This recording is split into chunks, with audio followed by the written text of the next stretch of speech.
Bonjour à vous tous. À l'époque actuelle de l'Église, nous avons souvent observé la fête et les fêtes de Dieu d'une façon paisible, dans une atmosphère prospère. Parfois, nous habitions simplement des petits motels à la campagne. Certains ont même fait du camping, comme à Big Sandy, à une certaine époque, au début de l'Église, de l'ère moderne. Parfois, certains ont habité des condominiums très luxueux dans les montagnes ou le long de la mer, dans de très beaux sites de fête. Mais que ce soit dans des sites comme ça ou autrement, nous avons goûté l'excitation et l'enthousiasme de la fraternisation et des sermons spéciaux que nous avons reçus de la part des serviteurs de Dieu. Même lorsqu'on n'est pas capable d'assister à la fête à cause de nos finances, les frères et sœurs nous encouragent de façon très spéciale. Je me rappelle une occasion, moi dans mon cas, j'ai assisté à presque toutes les fêtes depuis que j'ai été baptisé dans l'Église de Dieu. Sauf une fois. Mon épouse, à ce moment-là, était enceinte et sur le point d'accoucher. On habitait au Montana à ce moment-là et je devais me rendre à Squaw Valley, en Californie, avec ma famille. Et je devais y donner ma première sermonnette. Je venais d'être ordonné comme ancien local. À ce moment-là, mon épouse a commencé à avoir certaines contractions.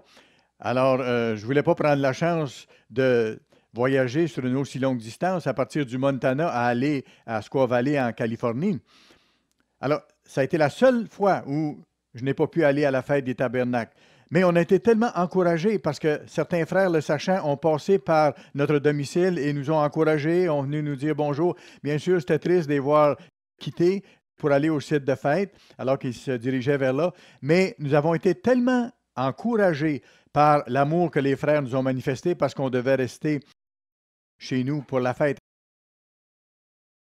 Aujourd'hui, nous sommes capables, grâce à la technologie, comme c'est le cas aujourd'hui, d'entendre les sermons de Dieu par vidéo, comme nous avons maintenant. Vous savez, dans les années qu'on vient de passer, nous avons observé la fête des tabernacles dans des temps faciles, sauf dans certaines régions du monde, bien sûr. Mais si on remonte dans l'histoire, il y a eu des circonstances où ça a été plus difficile. Quand Israël, à l'époque de Moïse, a observé la Pâque, ils étaient esclaves en Égypte. Dans les jours précédant une Pâque, au temps de la reine Esther, Aman a réclamé du roi de Perse qu'il signe un édit pour détruire tous les Juifs dans le pays. Jésus-Christ fut crucifié le jour de la Pâque et ses disciples furent alors dispersés.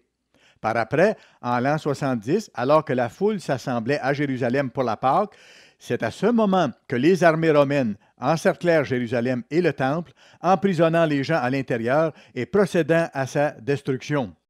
La dernière résistance des Juifs réfugiés à Masada fut brisée au cours des jours des pains sans levain.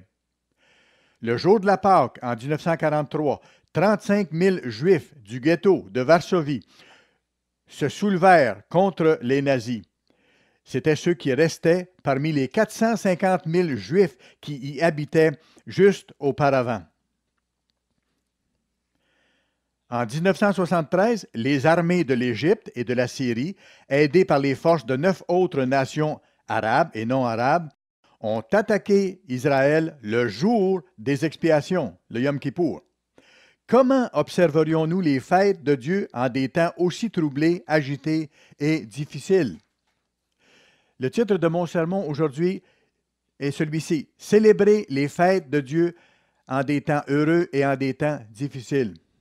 Nous allons voir à travers l'histoire quelques expériences qu'ont vécues les enfants de Dieu et qui nous arrivent parfois. Nous avons observé souvent la fête dans des temps faciles et sécuritaires. Mais il y a eu des moments où la connaissance a été perdue, où il y a eu des apostasies. Et à ce moment-là, ceux qui avaient perdu leur chemin, mais qui le retrouvaient, qui retrouvaient l'Église, pour ainsi dire, étaient joyeux. Allez à 2 Chroniques chapitre 30. 2 Chroniques chapitre 30, on voit une situation comme celle-là. Ézéchias envoya des messagers dans tout Israël et Juda, et il écrivit aussi des lettres à Éphraïm et à Manassé pour qu'ils viennent à la maison de l'Éternel à Jérusalem célébrer la Pâque en l'honneur de l'Éternel, le Dieu d'Israël, ce qui avait été abandonné pendant quelques années. Les rois et ses chefs et toute l'assemblée avaient tenu conseil à Jérusalem afin que la Pâque soit célébrée au second mois, car on ne pouvait le faire en son temps, parce que les sacrificateurs ne s'étaient pas sanctifiés en assez grand nombre et que le peuple n'était pas rassemblé à Jérusalem. Alors, ça a été des moments enthousiasmants de retrouver la vraie connaissance et de retourner vers Dieu. Verset 21 du même chapitre. Ainsi, les enfants d'Israël qui se trouvèrent à Jérusalem célébrèrent la fête des pains sans levain pendant 7 jours avec une grande joie. Et chaque jour, les Lévites et les sacrificateurs louaient l'Éternel avec les instruments qui retentissaient en son honneur. Ézéchias parla au cœur de tous les Lévites qui montraient une grande intelligence pour le service de l'Éternel. Et ils mangèrent les victimes pendant 7 jours, offrant des sacrifices d'action de grâce, louant l'Éternel, le Dieu de leur père. Alors, c'était une occasion tout à fait spéciale, une occasion mémorable pour le peuple de Dieu à ce moment-là. Une autre occasion, on trouve dans Néhémie, chapitre 8, une autre occasion semblable.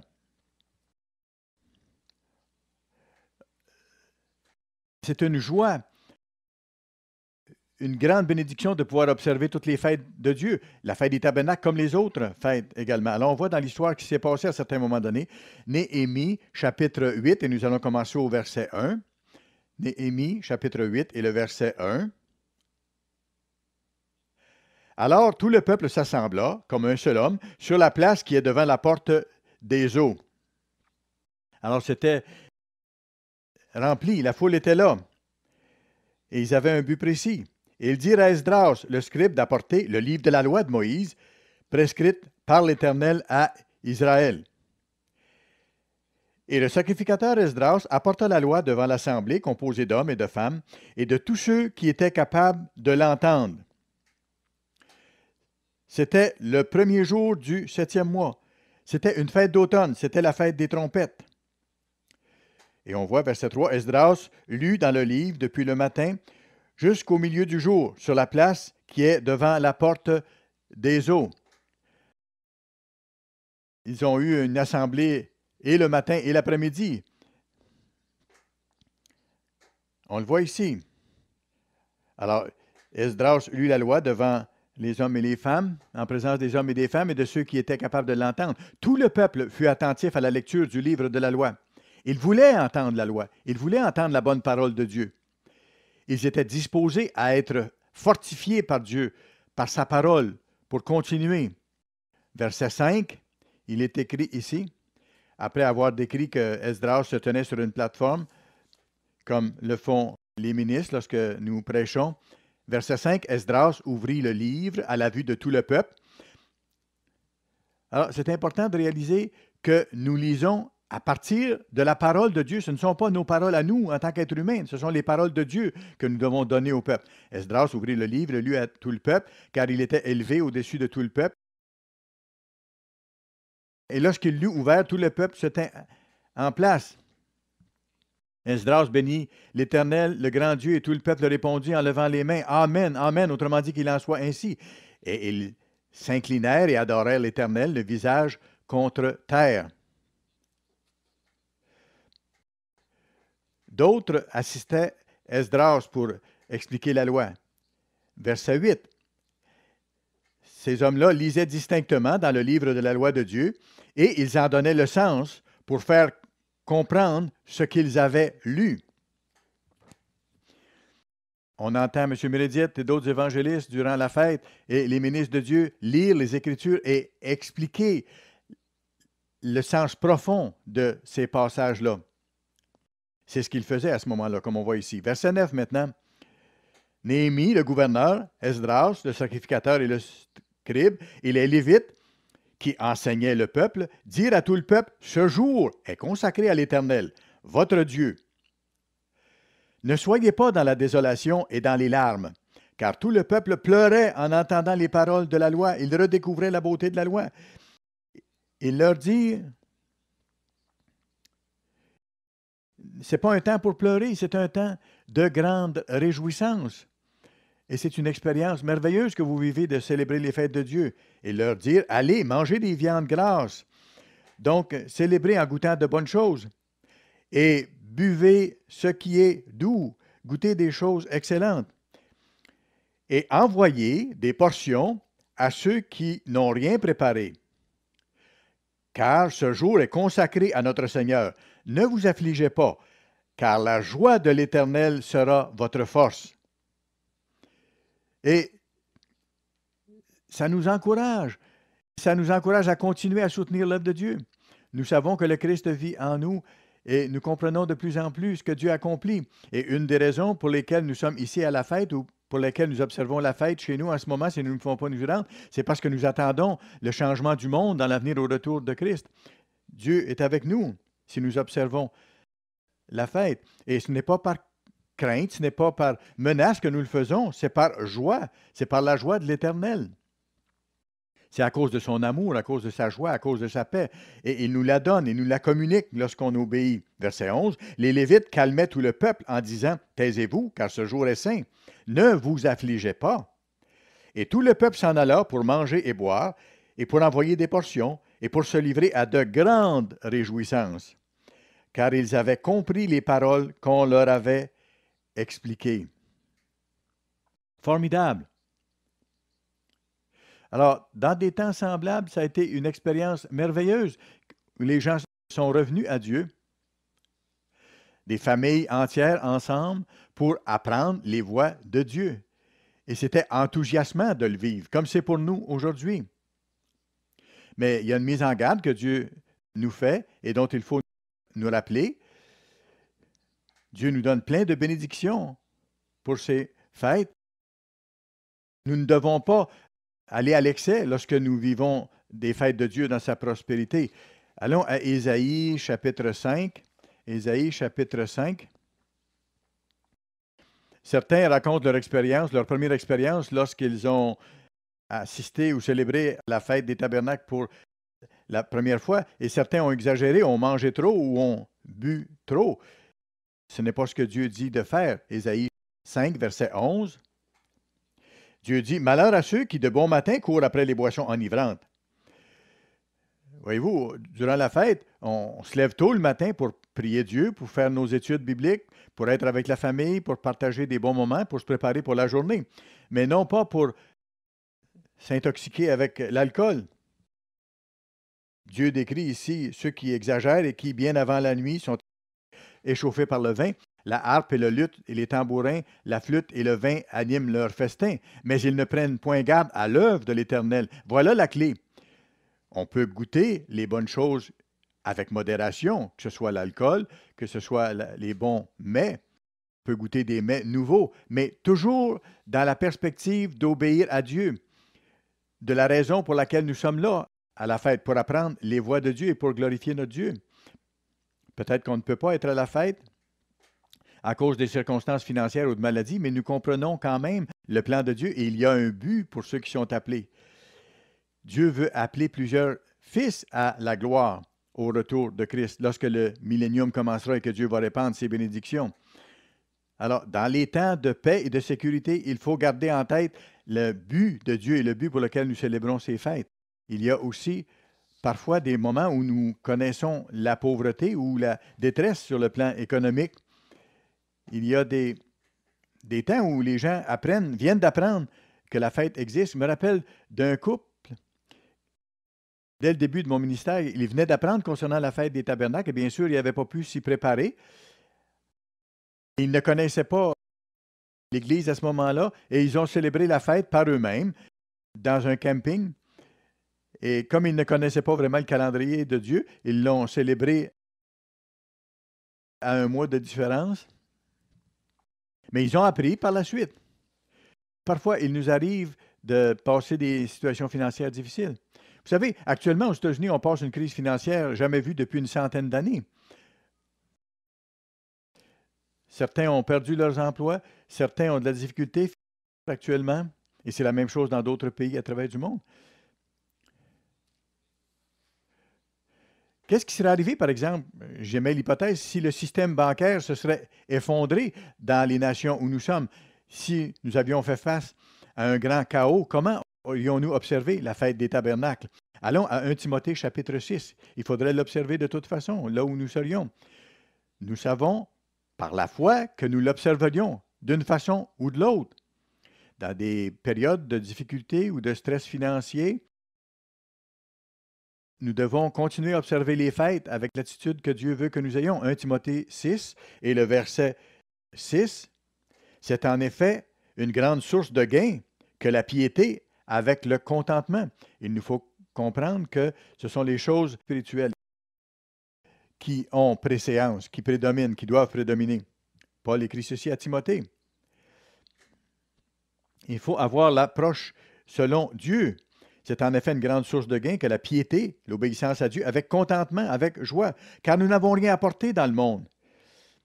Il n'y a aucune exception à ça. Vous savez, certaines familles sont peut-être plus dans l'abondance, mais écoutez, quand on vient au monde, on n'a rien. On n'arrive pas au monde avec un tuxedo ou avec une superbe robe ou avec un accoutrement physique particulier. Non, nous naissons tous de la même façon, nus et habituellement en pleurant. Même lorsque nous décédons, nous n'apportons rien avec nous. C'est la réalité des choses. Les Égyptiens pensaient pouvoir apporter beaucoup de choses dans la mort avec eux. C'est pour ça qu'on trouve dans la tombe des pharaons plein de choses, de la nourriture, des armes et même les corps de leurs serviteurs, mais ils n'ont rien apporté. Nous sommes ce que nous sommes en naissant et en mourant. Nous sommes rien. Alors Paul dit, car nous n'avons rien apporté dans le monde, verset 7, il est évident que nous ne pouvons rien en apporter. Si donc nous avons la nourriture et le vêtement, cela nous suffira. Vous savez, certaines personnes arrivent à la fête pour la première fois n'ayant pas eu l'occasion de ramasser de l'argent suffisamment et ils célèbrent la fête de façon très frugale, mais ils sont en accord avec les enseignements de Dieu et ils en sont heureux et ils ont la joie de Dieu, ils sont en paix. Regardez le verset 9. Mais ceux qui veulent s'enrichir tombent dans une tentation, dans le piège et dans beaucoup de désirs insensés et pernicieux qui plongent les hommes dans la ruine et la perdition.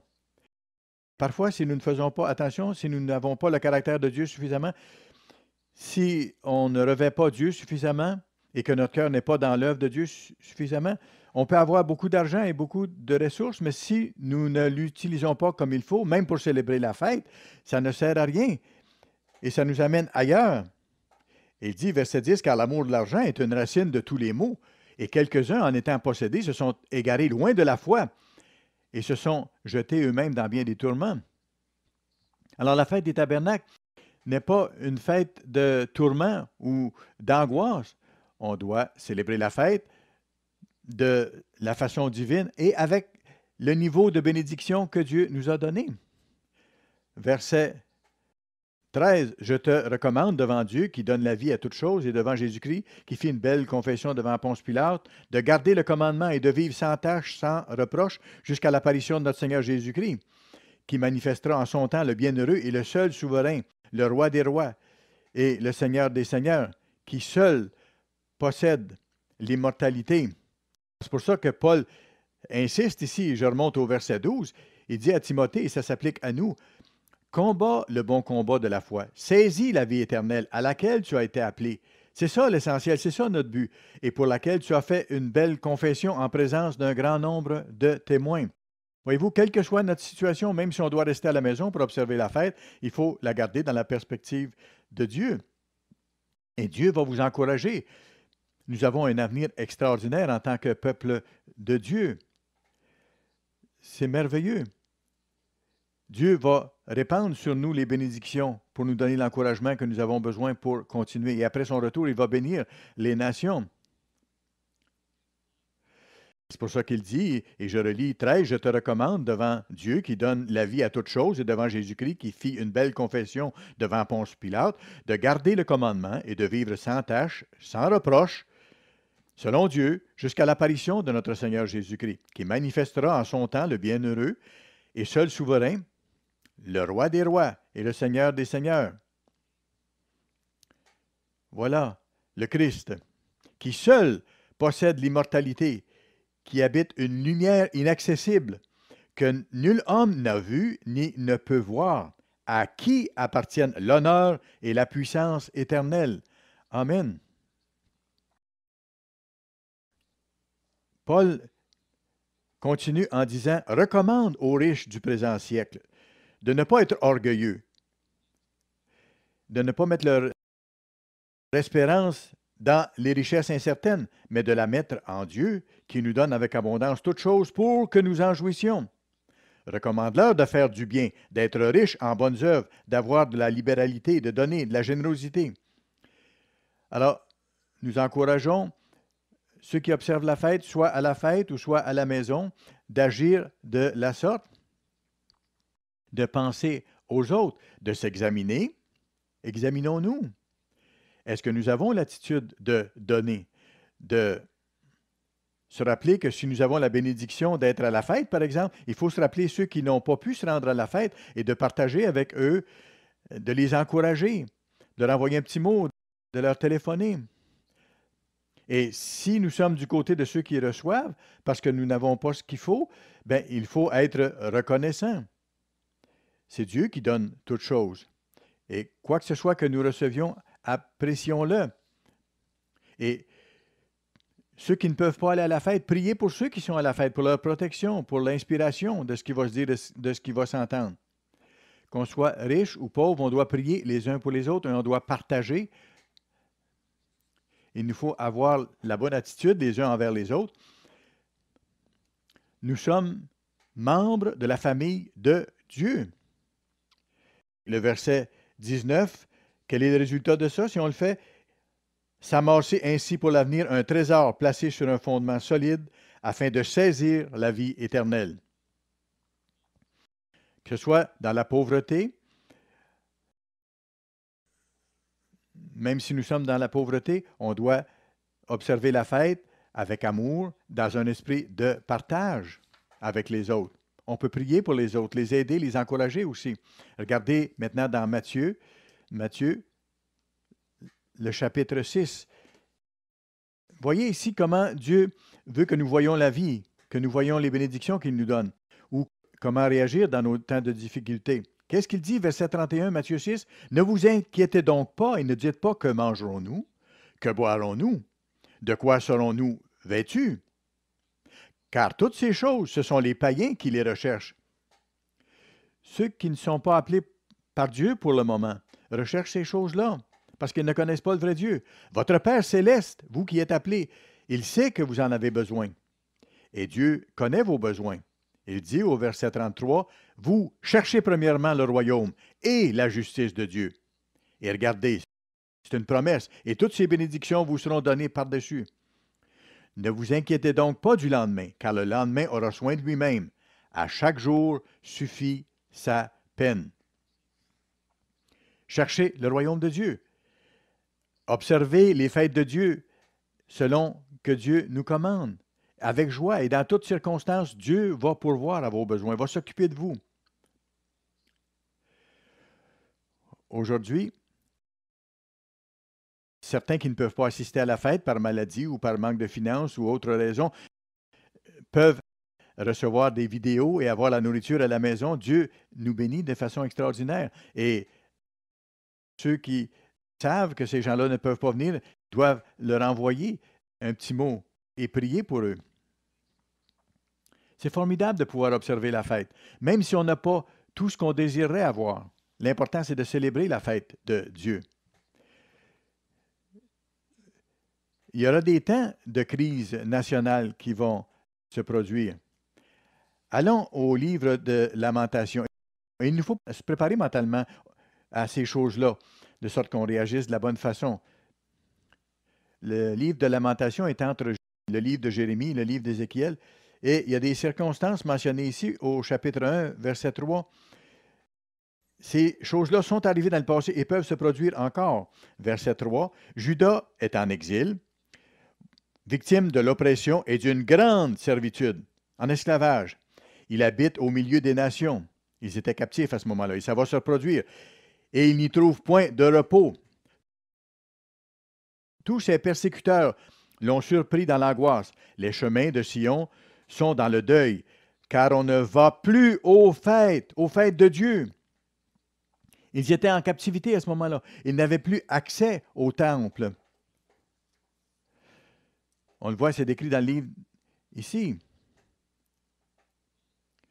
Toutes ces portes sont désolées. Ces sacrificateurs gémissent. Ces vierges sont affligées et elles sont remplies d'amertume. Quelle crise nationale affreuse. Quand vous lisez l'histoire, ces choses-là se sont produites dans le temps d'Israël. Pourtant, il y a eu des temps où la fête a été célébrée de façon fantastique à Jérusalem. Et il y avait beaucoup d'éclat au temple à ce moment-là. Les gens qui allaient célébrer la fête fraternisaient, se réjouissaient. Et il y avait une foule à Jérusalem. C'était des choses joyeuses. Ils ont goûté ces fêtes décrétées par Dieu. Mais voici, ici, il est décrit un temps où ce n'était plus disponible parce qu'ils avaient été amenés en captivité. Les portes de Sion avaient été détruites. Les sacrificateurs gémissent, ces vierges étaient affligées. Ces oppresseurs triomphent. Ils avaient triomphé, ses ennemis sont en paix car l'Éternel l'a humilié. À cause de quoi? À cause de la multitude de ses péchés. Ses enfants ont marché captifs devant l'oppresseur. La fille de Sion a perdu toute sa gloire. Ça s'est produit dans le passé, ça va se produire encore. Ses chefs sont comme des cerfs qui ne trouvent point de pâture. Alors, ça s'est passé un temps de captivité nationale et ça va se produire encore.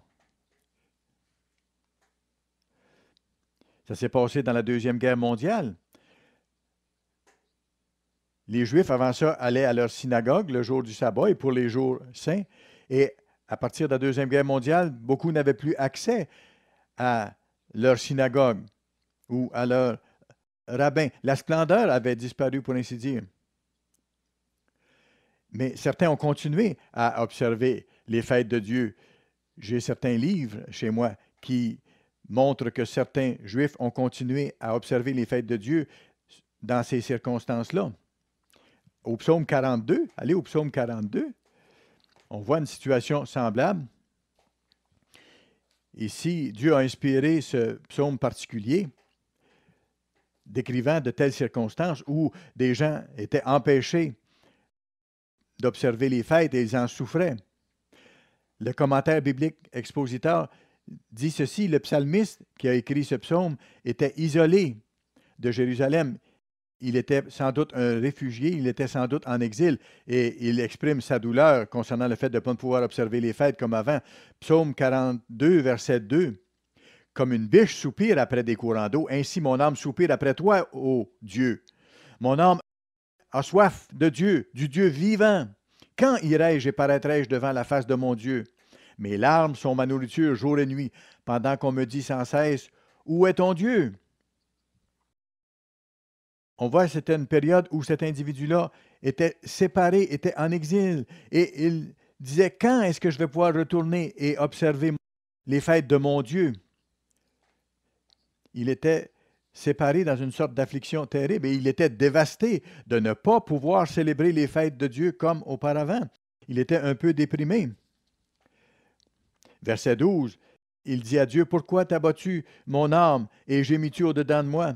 Espère en Dieu, car je le louerai encore. Il est mon salut et mon Dieu. Voyez-vous, il tournait ses yeux vers Dieu en espérant que Dieu allait changer les choses pour qu'il puisse l'adorer encore et aller au lieu de fête désigné par Dieu. Dans Psaume 43, le psalmiste continue ses commentaires. Psaume 43 et le verset 3. Il continue sur la même pensée. Il dit à Dieu, envoie ta lumière et ta fidélité, qu'elle me guide, qu'elle me conduise à ta montagne sainte et à tes demeures. J'irai vers l'autel de Dieu, ma joie et mon allégresse, et je te célébrerai sur la harpe, ô Dieu, mon Dieu. C'est formidable. Voyez-vous, il dit, c'est mon Dieu, c'est lui que je veux servir. Et parfois, les gens sont empêchés de pouvoir célébrer les fêtes comme auparavant, soit au sabbat, soit aux autres fêtes. Mais les gens, dans certaines circonstances, se rappellent les bons jours d'avant où ils pouvaient célébrer facilement les fêtes de Dieu et ils supplient Dieu de pouvoir le faire encore. Ils se rappellent le temps de prospérité et de sécurité. Mais ils tiennent bon et c'est ce qu'il faut faire. Et ils observent quand même la fête au mieux qu'ils peuvent en attendant que Dieu leur redonne la possibilité de le faire comme auparavant. On sait, comme le dit Romains 8, que toute chose concourt au bien de ceux qui aiment Dieu, même dans les temps de calamité nationale. Toute chose concourt au bien de ceux qui aiment Dieu, même dans les temps de grandes difficultés. Il faut être proche de Dieu, le supplier, et Dieu répond. D'une façon semblable, il peut y avoir des périodes où ce n'est pas une crise nationale qui arrive, mais il peut y avoir des temps où nous avons des problèmes personnels douloureux. Et cette sorte de circonstances peuvent se produire soit dans des temps faciles ou dans des temps difficiles. Ça peut arriver à tout le monde et ça arrive effectivement aux gens. Mais même dans ces circonstances-là, Dieu nous dit d'observer ces fêtes. Allons à 1 Samuel chapitre 1. 1 Samuel, chapitre 1, s'il vous plaît. Vous allez voir, c'est une expérience touchante qui est décrite ici.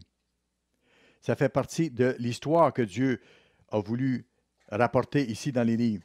1 Samuel 1, et le verset 1. Il y avait un homme de Ramathaïm Tsophim, de la montagne d'Éphraïm, nommé Elkana, fils de Jéroam, fils d'Élihu.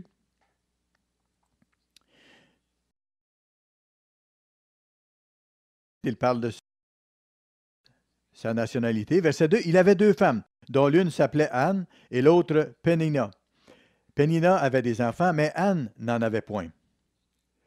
On ne fait pas la promotion, bien sûr, de la bigamie. C'était les circonstances de l'époque à ce moment-là. Une de ces femmes avait des enfants, ce qui est une grande bénédiction, et l'autre, Anne, n'avait point d'enfants, ne pouvait pas en avoir. Chaque année, verset 3, cet homme montait de sa ville à Silo pour adorer l'Éternel des armées et pour lui offrir des sacrifices. Là se trouvaient les deux fils d'Élie, Ophni et Phiné, sacrificateurs de l'Éternel.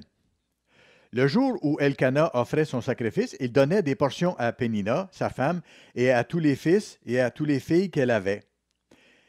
Mais il donnait à Anne une portion double, car il aimait Anne, que l'Éternel avait rendue stérile. Ça n'aurait jamais dû se produire, mais l'autre épouse de cet homme-là provoquait Anne, la rendait misérable, rendait sa vie malheureuse. C'est pas mentionné ce qui se passait en détail ici, mais elle pouvait peut-être lui dire, regarde comment Dieu m'a béni, comment Dieu ne te bénit pas. Moi, j'ai eu des enfants, toi, tu n'en as pas eu. Peut-être que Dieu me prouve par là que j'aime mieux mon mari que toi, tu l'aimes, et ainsi de suite. Il y a des choses dures qui se passaient entre les deux femmes et Anne était blessée. Elle était misérable dans la situation.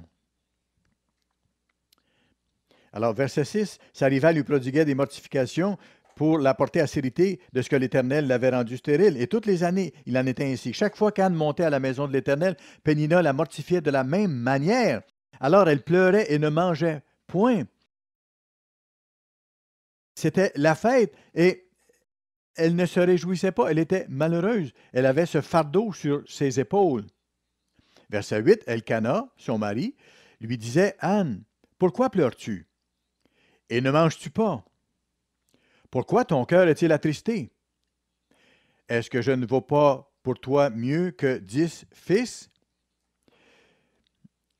Elkana voulait le bien de sa femme, bien sûr. Et il la traitait très bien avec beaucoup d'égards pour l'encourager. Mais comme la plupart des femmes le diraient, c'est que Elkana ne comprenait pas la douleur de sa femme. Même s'il l'aimait, il ne comprenait pas vraiment les émotions et la profondeur des douleurs qui assaillaient son épouse.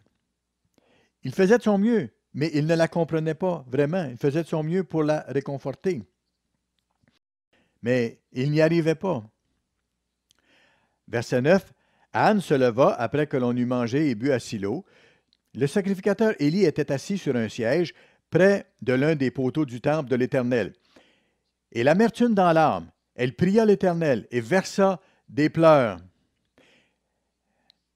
Elle fit un vœu en disant, Éternel des armées, si tu daignes regarder l'affliction de ta servante, si tu te souviens de moi, et n'oublie point ta servante, et si tu donnes à ta servante un fils, je le consacrerai à l'Éternel pour tous les jours de sa vie, et le rasoir ne passera point sur sa tête. Ce n'est pas une chose sage de faire des vœux à Dieu pour obtenir une bénédiction particulière comme elle a fait ici.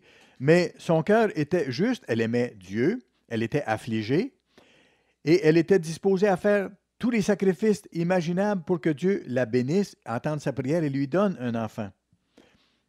Verset 12. Comme elle restait longtemps en prière devant l'Éternel, Élie observa sa bouche. Et on voit ici que Élie a tiré une conclusion trop rapide. Il a mal jugé ce qui se passait. Verset 13, Anne parlait dans son cœur et ne faisait que remuer ses lèvres, mais on n'entendait point sa voix. Élie pensa qu'elle était ivre. Voyez-vous? Plutôt que de lui demander d'aller vers elle et de voir ce qui se passait, il lui dit, il l'a condamné dans le fond. Jusqu'à quand seras-tu dans l'ivresse? Fais passer ton vin.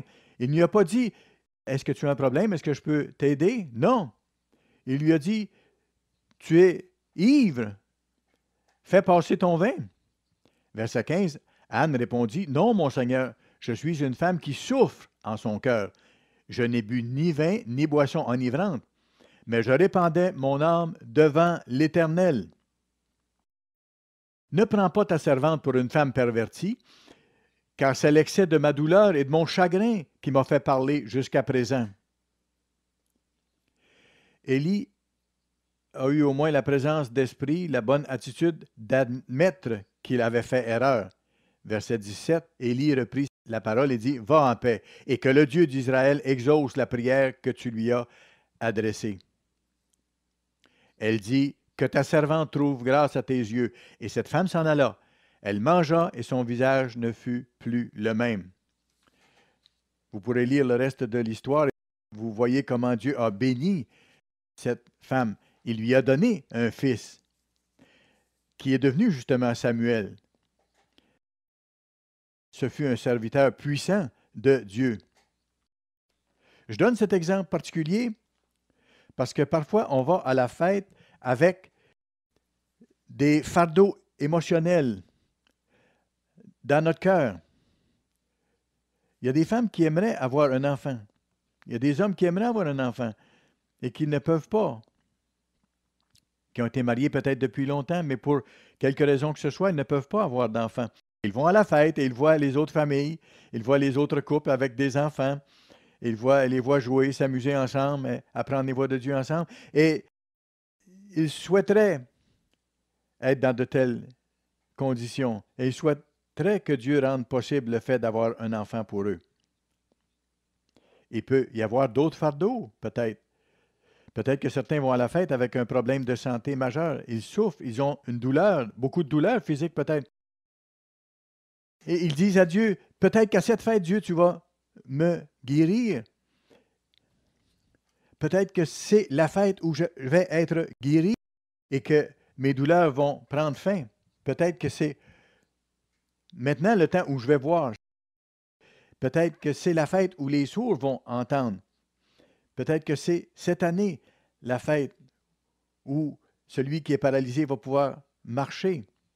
Peut-être que c'est à cette fête-ci que Dieu va me guérir de mon diabète ou de mes problèmes cardiaques. Voyez-vous? C'est des choses qu'on peut faire à la fête. Parce que parfois, on vient à la fête dans ces conditions-là et qu'on n'est pas en parfaite condition. Quels que soient nos problèmes physiques ou émotifs, on peut en parler à Dieu, mais quelles que soient nos conditions, même si on doit rester à la maison, on doit célébrer la fête avec joie, même lorsqu'on a des épreuves. C'est un exemple ici. peut-être qu'on peut à ce moment-là faire des prières additionnelles et étudier de façon additionnelle. Ne pas faire un vœu comme Anne a fait, mais vraiment supplier Dieu en disant, Dieu, c'est ta fête annuelle. C'est la fête qui représente le monde à venir où tu vas guérir les nations. Alors, Père, guéris-moi. Aide-moi dans ma détresse psychologique peut-être que j'ai ou dans mes problèmes émotifs que je traîne depuis quelques années. Dans le monde à venir, tu vas répandre les bénédictions sur les nations. Alors, s'il vous plaît, Dieu, aide-moi à avoir un petit peu de ces bénédictions maintenant.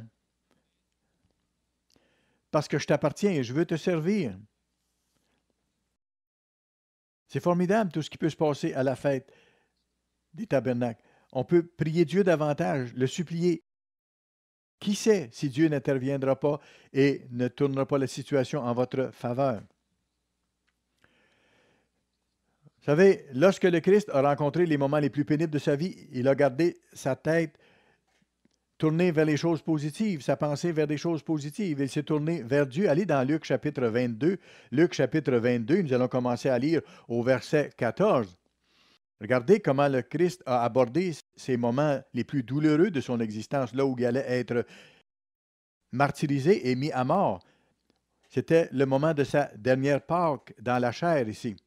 Luc 22, verset 14. C'était juste quelques heures avant sa crucifixion. L'heure étant venue, il se mit à table et les apôtres avec lui et leur dit, j'ai désiré vivement manger cette Pâque avec vous avant de souffrir. Car je vous le dis, je ne la mangerai plus jusqu'à ce qu'elle soit accomplie dans le royaume de Dieu. Alors, Jésus-Christ comprenait qu'il avait besoin d'être encouragé. Et la présence de ses disciples l'encourageait. D'abord, bien sûr, la présence de Dieu et ses rapports avec lui. Verset 28, regardez ce qu'il a dit. Vous, mes disciples, vous êtes ceux qui avez persévéré avec moi dans mes épreuves. Alors, c'est important, lorsqu'on sait que quelqu'un a une épreuve ou passe par des temps difficiles, soyez un encouragement pour cette personne-là. Aidez cette personne-là dans sa foi.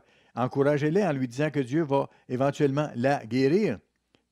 Le Christ a dit, vous êtes ceux qui avez persévéré avec moi dans mes épreuves. Verset 29, c'est pourquoi je dispose du royaume en votre faveur, comme mon Père en a disposé en ma faveur, afin que vous mangiez et buviez à ma table dans mon royaume, et que vous soyez assis sur des trônes pour juger les 12 tribus d'Israël.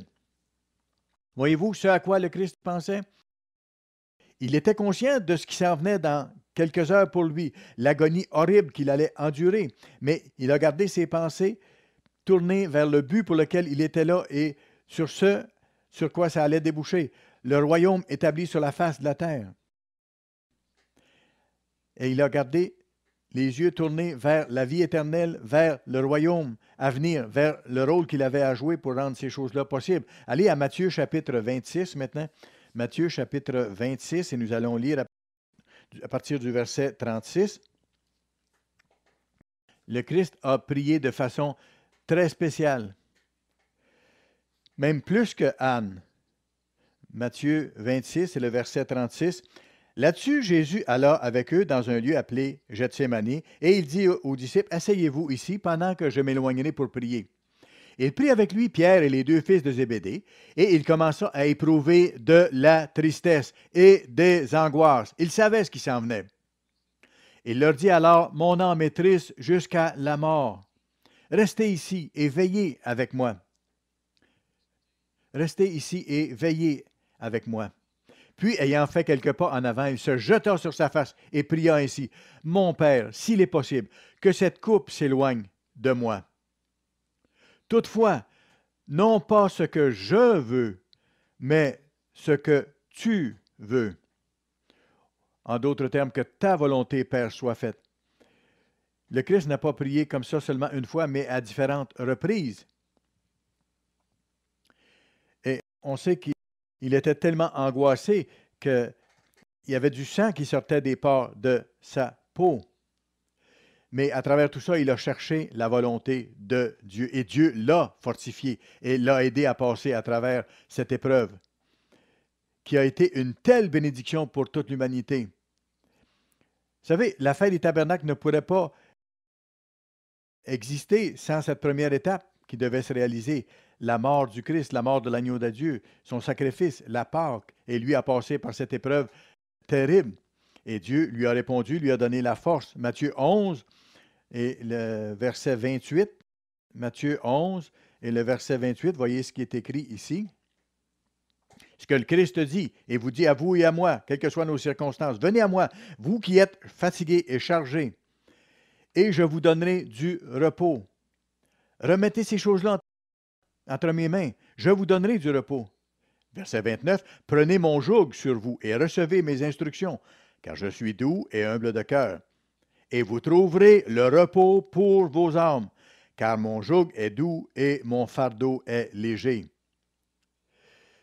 Vous savez, il faut apprendre à laisser nos problèmes dans les mains de Dieu, faire la part qu'on a à jouer, mais remettre toutes choses entre ses mains. Dieu connaît nos besoins, connaît nos circonstances. Le Christ nous dit, écoutez, vous êtes chargés, parfois fatigués, avec les soucis, avec toutes sortes de difficultés, mais venez à moi en prière, en supplication. Remettez ces choses-là sur mes épaules et laissez-moi porter votre fardeau. Et le Christ a promis qu'il prendrait charge de nous. C'est des promesses infaillibles.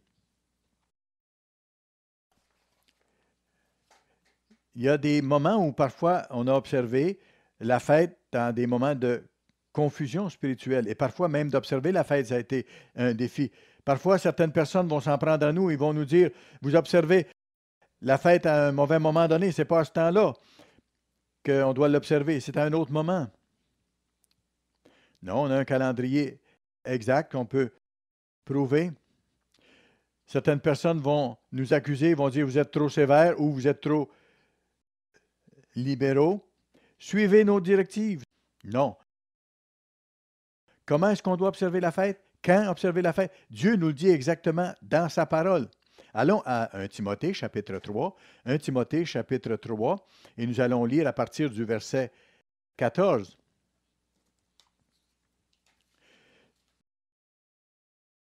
Ce genre de problème-là est arrivé au cours de l'histoire à l'Église.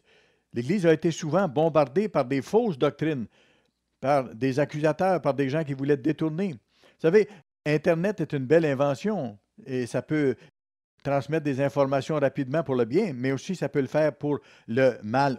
Ça peut disséminer des erreurs et des faussetés.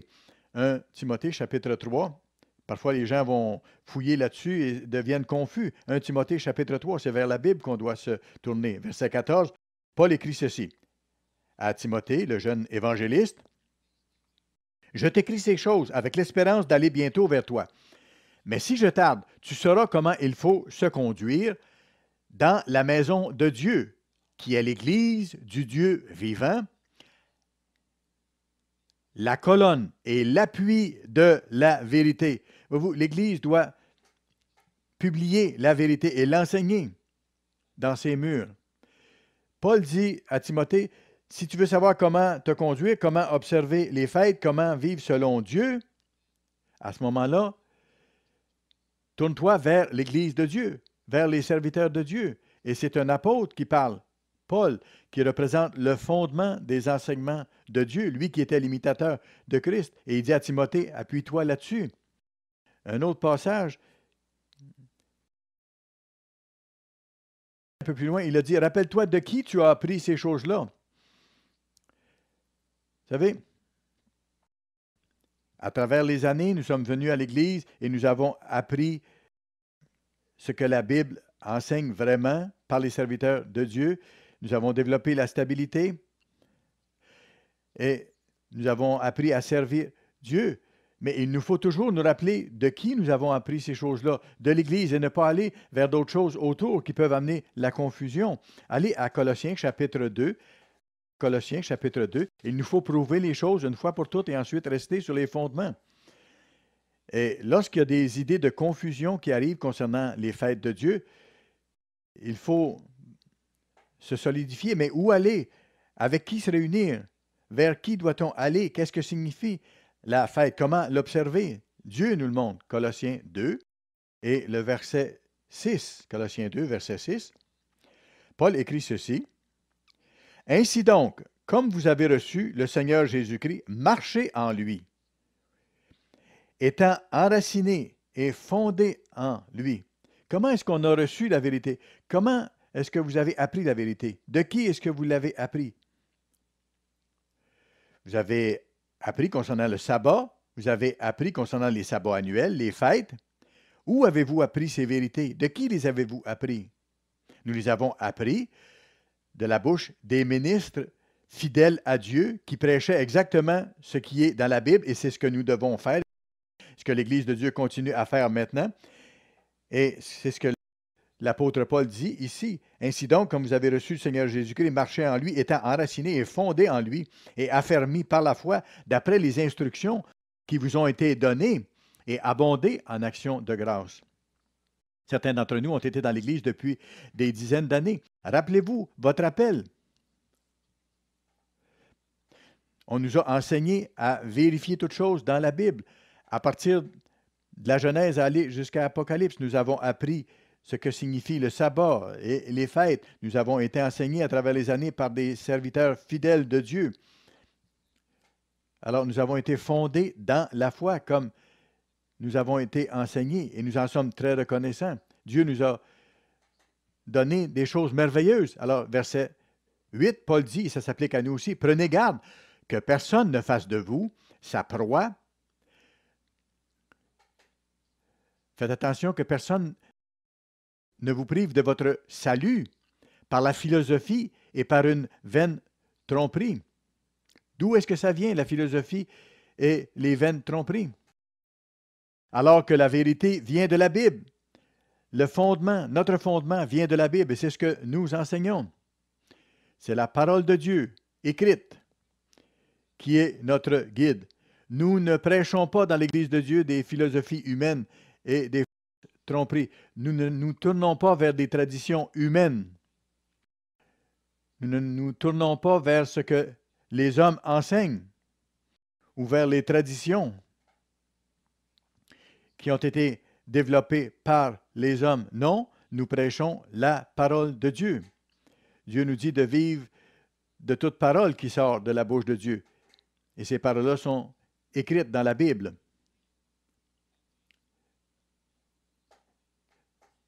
S'appuyant sur les traditions d'hommes, sur les principes élémentaires du monde et non sur le Christ, car en lui, dans le Christ, habite corporellement toute la plénitude de la divinité. Vous avez tout pleinement en lui, qui est le chef de toute domination et de toute autorité. C'est vers le Christ que nous nous tournons. Et regardez, le Christ, et c'est marqué dans la Bible, le Christ a désigné et désigne des serviteurs pour enseigner sa parole, des évangélistes, des ministres. Et nous devons être dans l'unité de la connaissance du Fils de Dieu. Et c'est vers les Écritures que nous devons nous tourner pour prouver les choses, et vers les vrais ministres de Dieu, vers son Église, qui enseigne l'Ancien et le Nouveau Testament. L'Église est inspirée par Dieu, et elle l'a été pour nous enseigner ces fêtes. Et nous continuons dans ces enseignements et dans ces compréhensions-là. Après, il dit que nos fautes ont été pardonnées ayant été, verset 12, ensevelies avec lui par le baptême.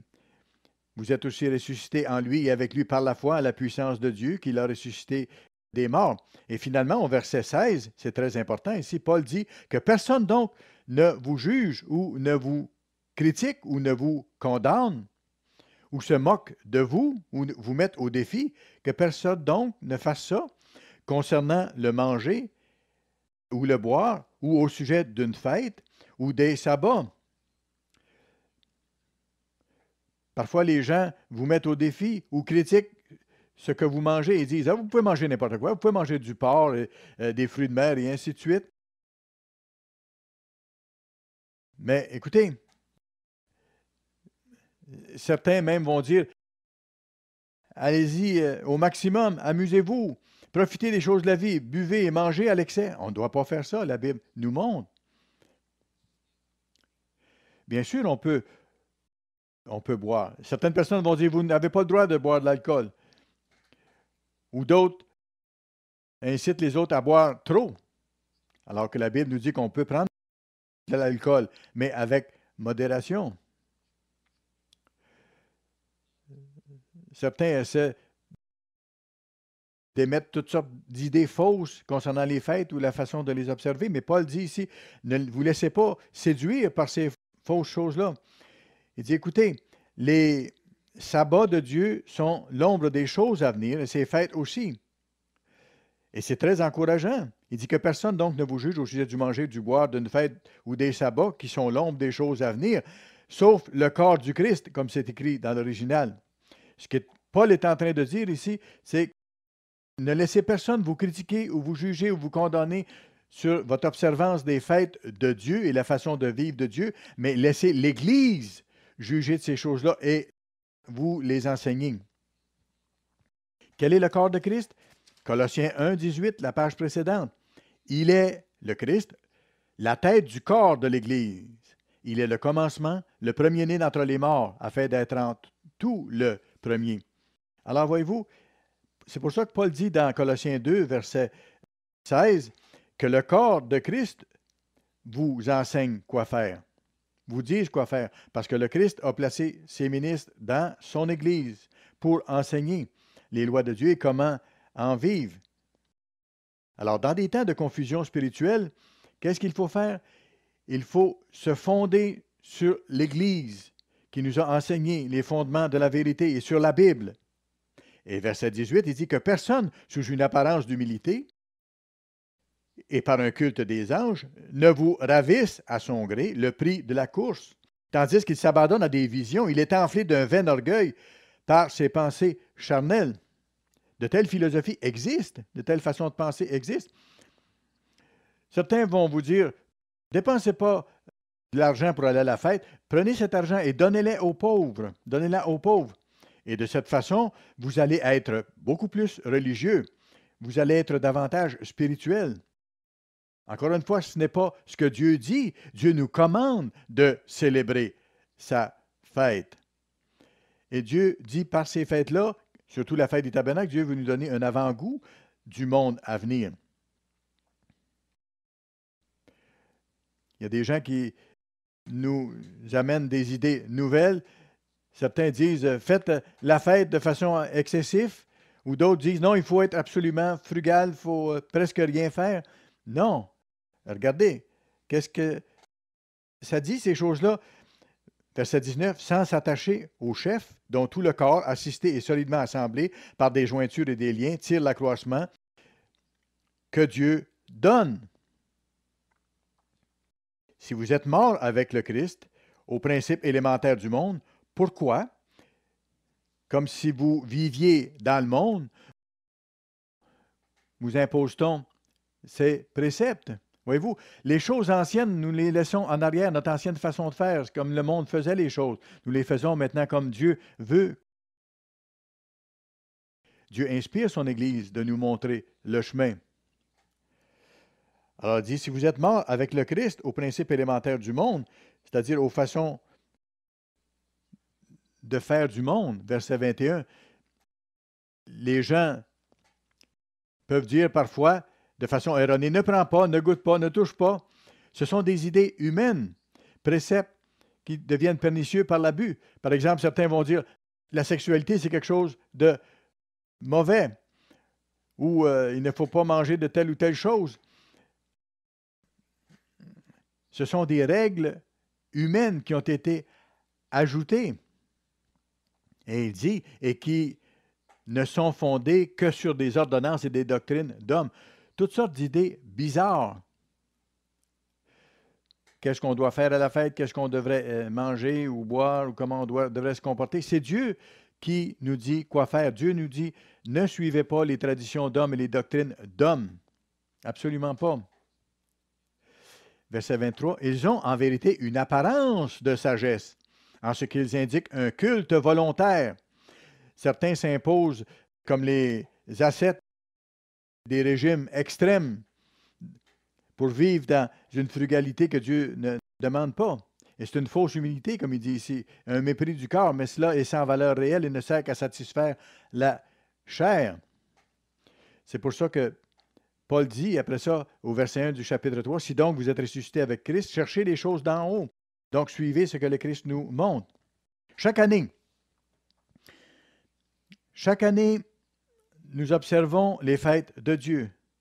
Et chaque année, nous allons rencontrer des situations variées, des situations différentes. Dans le livre d'Ecclésiaste, il dit qu'il y a des circonstances différentes qui se produisent. Il y a un temps pour toutes choses. Il y a un temps, par exemple, pour naître, il y a un temps pour mourir, il y a un temps pour semer, un temps pour récolter. Dans l'Église, il y a des temps de prospérité, il y a des temps de sécurité et de facilité. Mais il y a aussi des temps de contraintes financières. Il y a des temps de grandes épreuves personnelles. Il y a des temps de calamité nationale. Il y a aussi des temps de bataille spirituelle. Nous le savons. Dans les temps heureux et dans les temps difficiles, Dieu veut que nous gardions la bonne perspective. Allons au livre d'Ecclésiaste, s'il vous plaît. Ecclésiaste, le chapitre 12. Dieu veut que nous célébrions sa fête avec joie, avec enthousiasme, pour que nous comprenions le but de notre vie et de notre appel. En tout temps, Dieu veut que nous lui obéissions, quelles que soient les circonstances de notre vie. Ecclésiaste, chapitre 12 et le verset 15. Écoutons la fin du discours. Crains Dieu et observe ses commandements. C'est là ce que doit faire tout homme. Voici le but de la vie. Nous devons travailler à devenir comme Dieu en vivant selon ses principes d'amour. Que nous aimions Dieu de tout notre cœur et que nous aimions notre prochain comme nous-mêmes et que nous observions toutes ses lois et ses fêtes qui nous montrent son plan, quelles que soient les circonstances dans lesquelles nous nous trouvions. Allez à Psaume, s'il vous plaît, un dernier verset, Psaume 19, et nous allons commencer à lire au verset 8. Peut-être vous entendez mon sermon à la maison ou dans un petit groupe où il n'y a pas de ministre, mais qui fait partie de l'Église de Dieu et qui a reçu ses sermons. Peut-être avez-vous un problème de santé, peut-être passez-vous des épreuves difficiles, mais gardez la bonne perspective. Vous observez la fête de Dieu. Peut-être pas de la façon dont vous aimeriez, mais en le faisant, vous êtes en train d'obéir à Dieu et vous apprenez à craindre Dieu. Vous gardez votre esprit tourné vers la vie éternelle, vers le monde à venir. Psaume 19, verset 8. Psaume 19, verset 8. La loi de l'Éternel est parfaite. Elle restaure l'âme. Voyez-vous, une restauration de l'âme. Vous savez, les jours saints de Dieu font partie des lois de Dieu. Cette fête des tabernacles fait partie des lois de Dieu. Et dit, le fait d'observer ces lois, ça va vous changer. Ça va vous changer dans votre façon de penser, dans votre façon de vous comporter. Le témoignage de l'Éternel est véritable, il rend sage l'ignorant. Les ordonnances, verset 9, de l'Éternel sont droites. Elles réjouissent le cœur. C'est pourquoi, si vous ne pouvez pas être avec les autres membres de l'Église à un site de fête particulier, vous entendez ces sermons maintenant, aujourd'hui, et vous lisez ces versets, ça vous réjouit. Ça vous fait réaliser que vous êtes dans la bonne direction. Continuez. Verset 10. La crainte de l'Éternel est pure, elle subsiste à toujours. Les jugements de l'Éternel sont vrais et ils sont justes. C'est formidable. Quel encouragement. Les jugements de l'Éternel sont vrais et ils sont justes. Lui, il sait ce qui est bien et lui s'occupe de nous. Verset 11. Ils sont plus précieux que l'or, que beaucoup d'or fin. Ils sont plus doux que le miel, que celui qui coule des rayons. Ton serviteur aussi en reçoit instruction. Pour qui les observe, la récompense est grande. Frères et sœurs, où que nous soyons pour observer la fête cette année, quelles que soient les circonstances de notre vie présente, que nous soyons dans un site de fête organisé ou que nous soyons à la maison, que nous soyons isolés, célébrez Dieu, pensez aux autres, priez pour les autres, priez pour le royaume de Dieu. Si vous observez la fête selon ce que Dieu vous montre, vous allez être récompensé de toute façon imaginable. Vous allez être restauré, éclairé. Ça va vous réjouir. Vous allez être béni par ce que vous faites en obéissant à Dieu. Et ces bénédictions vont venir, que ce soit dans des temps faciles ou des temps difficiles, des temps de grand stress ou des temps de paix ou de prospérité. Frères et sœurs, obéissez à Dieu.